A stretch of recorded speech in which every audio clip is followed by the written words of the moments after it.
Nós, no ano passado, no início, nós contratamos 3 jogadores importantes no meio campo: Caio Alexandre, Jean Lucas e Everton Ribeiro. Quando nós fizemos esse meio campo, aliado à permanência do Cauli, nós entendemos, eu entendi, que eram os jogadores mais talentosos do time. Então, assim, para você ter o privilégio de jogar com 3 jogadores de boa qualidade técnica como esse, você tem que pagar o preço em algum lugar.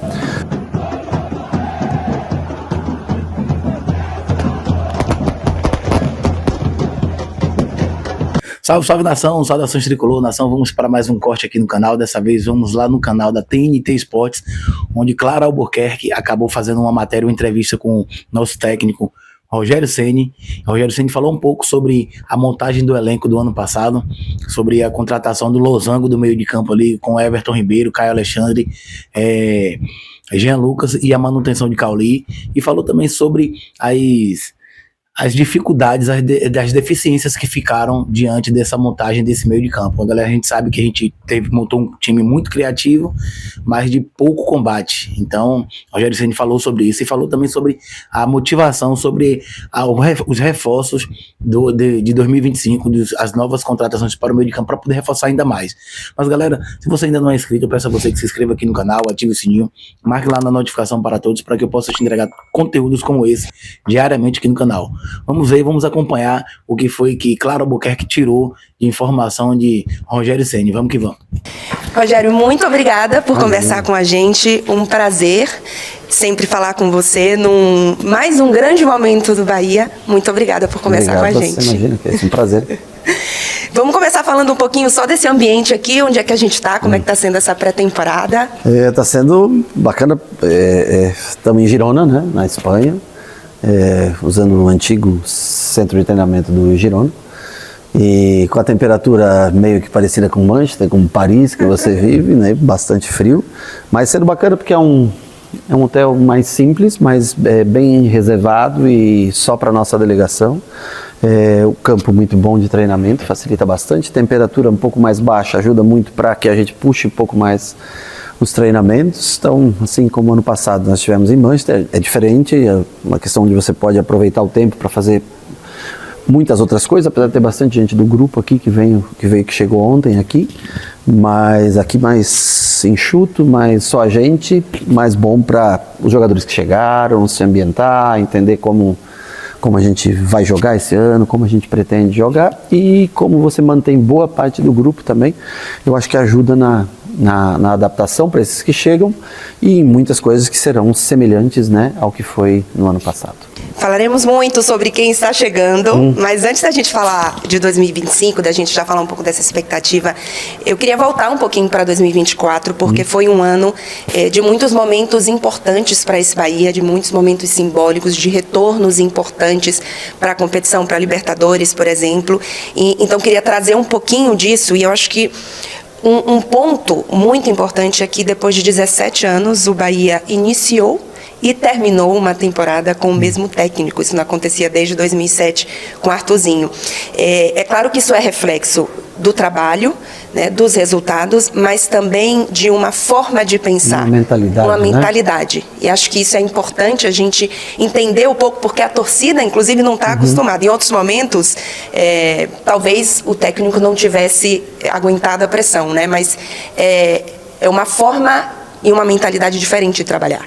Honestamente, é uma mentalidade que deveria ser. Eu acho que o Brasil inteiro, não é só o caso do Bahia, há 17 anos, deve ter outros times que estão há muitos anos sem finalizar uma temporada com um treinador. Eu acho que às vezes é necessário você refletir até onde você pode chegar, aonde você chegou e, logicamente, ver o ponto de partida e o ponto de chegada, e oscilações vão acontecer dentro dessa caminhada, para cima, para baixo.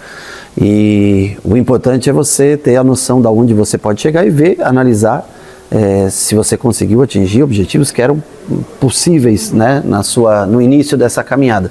Tem uma entrevista até para o Fred, teu companheiro de emissora, e no começo do ano, que eu falo que né, a intenção do grupo era, para esse ano, não viver o que viveu na última rodada do Não Brasileiro passar de sufoco. 23 e, logicamente, ter uma campanha internacional. E dentro de dificuldades que nós tivemos, mas conseguimos no final, e de 2 meses muito ruins que tivemos em matéria de resultado e até de jogo, muitas vezes, especialmente fora de casa, mas eu acho que conseguimos levar o Bahia para uma pré-Libertadores. Vamos agora enfrentar o The Strongest, aí, altitude e tudo, mas vamos tentar fazer o nosso melhor e colocar o Bahia, né, numa próxima fase. Seria muito importante, eu acho que o ano internacional para o Bahia, a internacionalização do Bahia na América do Sul, acho que seria muito importante. Mais importante do que estar uma vez, é permanecer ano após ano. E é um desafio para o futebol brasileiro, onde um time que ganha uma Libertadores está brigando por rebaixamento, o time que chega na final da Libertadores está brigando também por rebaixamento. Então a única coisa que você não tem é certeza do Campeonato Brasileiro. Mas eu acho que foi um ano, de maneira geral, se você for analisar começo e fim de ano, foi boa, com oscilações dentro no começo do ano, na final do Campeonato Baiano e naqueles meses de outubro e novembro dentro do Campeonato Brasileiro. A gente consegue até dividir um pouco, né? A primeira parte do Campeonato Brasileiro e a segunda parte que existia ali. E aí falo até um pouco como torcedora, uma frustração de que o Bahia começou o Campeonato Brasileiro brigando por primeira posição e, claro que existe um tempo, é natural esse amadurecimento, mas a sensação é que a torcida sofreu por tanto tempo, né? Que agora que que começa a ver uma possibilidade, tem pressa, né? Mas é preciso ter um tempo de amadurecimento, né? Eu acho que todo mundo quer pensar que pode ser campeão no final do ano, né? E nós vivemos ali aquelas, 15 primeiras rodadas, onde nós ficamos no G4 praticamente, e brigamos nas 7, 8 primeiras rodadas, até a 10ª rodada, se eu não me engano, não tenho certeza, contra o Flamengo, né? Nós jogamos ali brigando por liderança de campeonato, mas eu falo que o Campeonato Brasileiro são 8 meses e você se manter no foco por 8 meses, você tem peças para você repor dentro desses 8, é muito difícil para qualquer time. E alguns times, eles estão mais acostumados a chegar nesses grandes jogos decisivos, né? Os últimos anos mostram muito, por exemplo, Flamengo e Palmeiras chegando a muitas decisões, perdendo, ganhando muitas vezes, e é algo que, se você quer se solidificar entre o top 8, top 6, top 10 do Campeonato Brasileiro, é necessário se fazer presente, né? E cada vez adquirir alguma coisa. Se você entrar numa Copa Libertadores, que eu acho que já é você ultrapassar a fase direta da Sul-Americana, e conseguir entrar numa fase de grupos é muito legal já para você ganhar experiência, né? Porque tem muitos jogadores aqui que nunca jogaram uma competição internacional, uma Copa Libertadores. Então, assim, tudo é você crescer, e eu acho que isso é um processo legal do Grupo City, tá? Eu acho que você contrata muito, às vezes você tem que vender, ganha um título, e eu acho que o processo, quando ele é consolidado, quando ele é feito camada por camada, e crescendo, melhorando o seu elenco, melhorando os seus jogadores, é difícil alguém que consiga ter tudo, você tem que gastar muito dinheiro, e a conta, ela é muito simples. Quando você gasta muito dinheiro, crédito e débito, arrecadação e gasto, né? E eu acho que o grupo sabe que vai investir durante 3, 4, 5 anos até conseguir chegar num 0 a 0 e a partir daí em categoria de base, em centro de treinamento, e você vai poder revelar jogadores, começar também a ser um clube vendedor. Você vê o Tassiano, aos 30 anos de idade ser vendido, eu não sei exatamente, nunca sei exatamente o valor, mas a gente ouve, né, um jogador de quase 30 anos você conseguiu uma venda. Então acho que mostra que o Bahia é um clube que contrata jogadores, especialmente os jovens, né, mas também quando tem a oportunidade é o ciclo da vida, né? É o que você consegue trazer de balanço para uma equipe. Então vamos ver se a gente consegue fazer um ano melhor, 2020, mais equilibrado talvez, com menos oscilação. Eu acho que esse é o objetivo.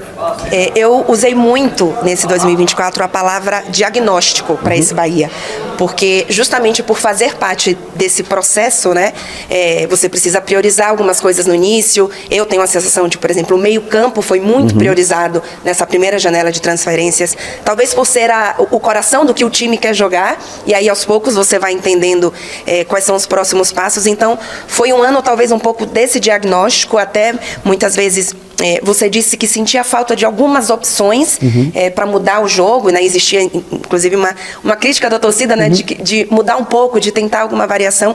Você também pensa dessa forma, que teve esse diagnóstico? Não, Veja bem, aqui nós, no ano passado, no início, nós contratamos 3 jogadores importantes no meio campo. Caio Alexandre, Jean Lucas e Everton Ribeiro. Quando nós fizemos esse meio campo, aliado à permanência do Cauli, nós entendemos, eu entendi, que eram os jogadores mais talentosos do time. Para montar um time num losango, como nós jogamos ano passado, com um falso 9, como o Cauli, nós precisávamos de 2 jogadores de muita entrega física. Everton Ribeiro, por mais que tenha roubado muitas bolas, não tem como sua principal característica o jogo físico. Caio, um construtor fantástico, menino, mas não tem como principal característica o jogo físico. O Jean Lucas já ao contrário, é um jogador extremamente físico, e Cauli também não é um... Então, assim, para você ter o privilégio de jogar com 3 jogadores de boa qualidade técnica como esse, você tem que pagar o preço em algum lugar.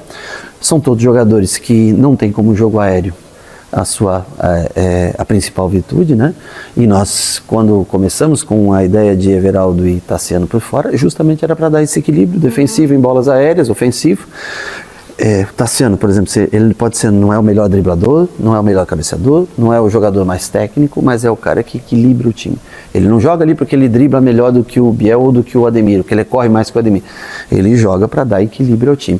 Então, assim, dentro daquela maneira, só que quando a gente trocava o time, era uma característica totalmente distinta, né? As trocas, elas mudavam. Você tinha que baixar linhas e botar velocidade, eram esse tipo de troca. Esse ano a gente tenta...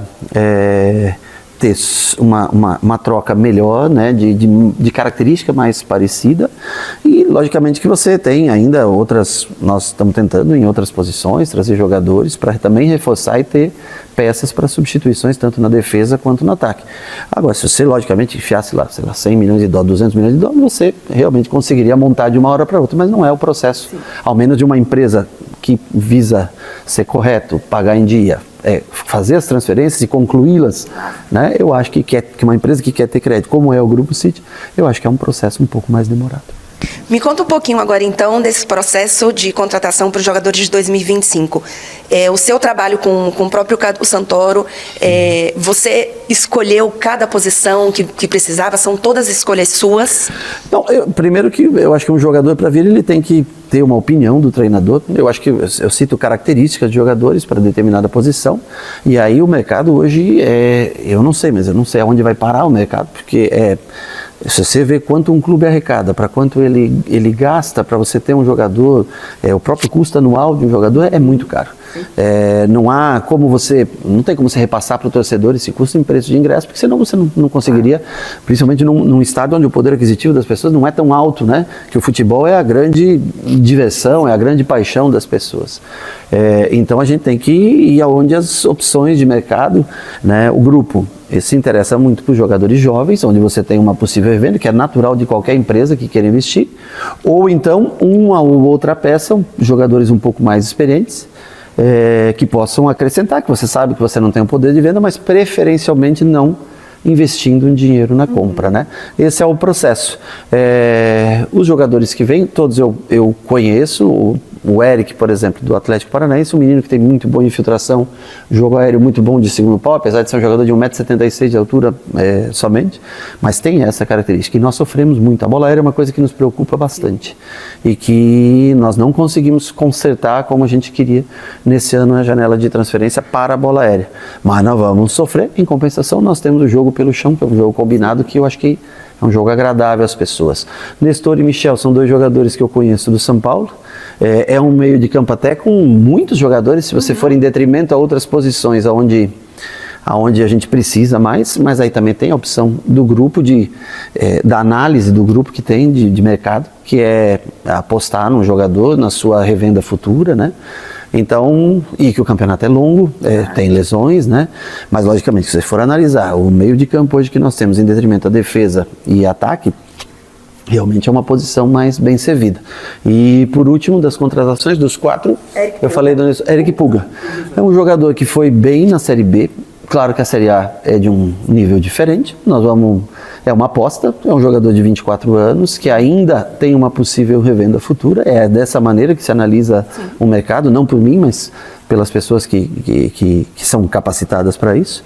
É um menino bom de trabalho, todos eles são. Aqui é um lugar excelente de trabalho, um grupo bom de trabalho. e que a gente acredita, porque ele tem uma boa finalização, tem um jogo combinado melhor, até vendo no campo, vendo pessoalmente no campo, um jogo combinado de passes até mais interessante do que eu achava. E vai ser um jogador útil para isso. Hoje tem o William José chegando. Sim, ia te perguntar dele. Eu não falei antes porque não treinou ainda com a gente, né? O William José, eu joguei com o William José no São Paulo. Ele jogou comigo porque eu já estava no São Paulo há mais tempo. Em 2012 ele foi campeão da Copa Sul-Americana, sendo importante. É uma avaliação do grupo que necessitava de um jogador com um pouco mais experiente, com boa parede, um jogador que faz boa parede. Tem o que eu lembro muito bom dele, que nos treinamentos eu sofria bastante, com uma chapada de direita muito boa, uma tirada no goleiro. E aí é uma aposta, eu acho que chega um pouco abaixo fisicamente, deve demorar um pouco mais do que os outros para estrear tanto na Copa Nordeste quanto no Campeonato Baiano. Mas é mais um jogador de frente. Nós, desde a saída do Estupinhan, agora com a saída do Tassiano, que era um jogador alto, que ajudava muito quando a gente precisava para a bola aérea, eu acho que é um jogador que pode também ajudar a gente. Aí são observações do grupo, mas nunca, se eu disser não quero, né? Mas aí varia muito do jogador, do que eles vislumbram para o futuro. Eu vislumbro às vezes para o presente, porque eu não tenho o mesmo tempo. Eu sempre falo, Sim. O grupo vai ficar aqui por anos, né? E a gente quer sempre acelerar esse processo. Como eu te falei no ano passado, a ideia de onde podia se chegar e aonde nós chegamos. Apesar de um início tão bom, de tudo, nós sabíamos que não era fácil se manter durante os 8 meses. Mas são peças importantes, deve chegar ainda mais uma outra peça. Vamos aguardar para depois aí eu possa, numa próxima entrevista, falar para você. Tá, rapaziada, vocês viram aí as palavras de Rogério Ceni que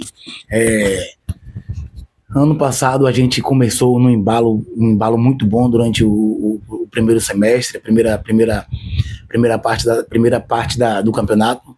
E na segunda parte do campeonato a gente acabou deixando a desejar, faltando, a galera perdeu o gás, a galera diminuiu bastante o poder de competitividade e acabou que a gente quase que ficou fora da pré-Libertadores. Mas eu gostei das palavras de Rogério Ceni que, no meu ver, contrariando alguns torcedores, para mim é um técnico bom, um técnico que tem feito com que o Bahia jogasse. E ficou, no meu ver, ele ficou na dependência de alguns atletas de reposição. Esse ano a gente conseguiu suprir essas necessidades, embora o Rogério Ceni vai falar também nesse próximo vídeo que eu vou trazer sobre o poder de competitividade na bola aérea. A gente ainda não conseguiu suprir essa necessidade, mas eu acredito que daqui até o início do Campeonato Brasileiro a gente vai estar assim, com o elenco montado fortíssimo para poder fazer uma temporada melhor ainda. Deixe nos comentários, galera, o que é que você achou aí das palavras de Rogério Ceni. Tamo junto e até a próxima.